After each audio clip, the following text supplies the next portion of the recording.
రెండో కొరింథీయులకు రాసిన పత్రిక 1వ అధ్యాయము 4వ వాక్యములో దేవుడు మమ్మను ఏ ఆదరణతో ఆదరించుచున్నాడో ఆ ఆదరణతో ఎట్టి శ్రమలలో ఉన్నవారినైనే ఆదరించుటకు శక్తి గలవారు మగునట్లు ఆయన శ్రమ అంతటిలో మమ్మను ఆదరించుచున్నాడు. నీ శ్రమలో దేవుడు ఆదరించి వాక్యం ద్వారా ఓదార్చి నీకు కొన్ని అనుభవాలు పాఠాలు నేర్పించి అనేకులను నీవు ఆదరించి ఆశీర్వాదకరంగా మార్చబడుటకే నిన్ను తన సారిపై పెట్టి ఒక పాత్రగా మలుచుచున్నాడని మర్చిపోకు. యోసేపు తన జీవితంలో శ్రమలు అనుభవించిన తర్వాతే అనేకులకు ఒక ఆశీర్వాదకరంగా మార్చబడిన.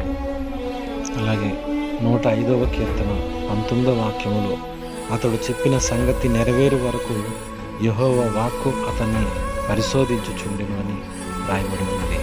శ్రమలు వచ్చినప్పుడు నిరుత్సాహపడకుండా సమస్యలుపోకుండా మనలో ఉన్న లోపాలను సరిచేసుకొని దేవునికి ఆయాసకరమైన మార్గాలు మన యందు ఉన్నాయేమో అని పరీక్షించుకొని సరిదిద్దుకోవడం నేర్చుకోవాలి.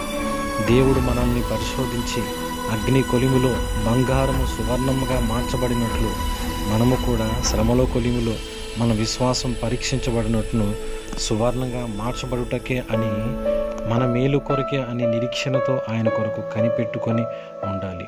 రేపు నీవు పొందబోయే మహిమ ఎదుట ఇప్పటి కాలపు శ్రమలు ఎన్నతగినవి కాదని గ్రహించాలి.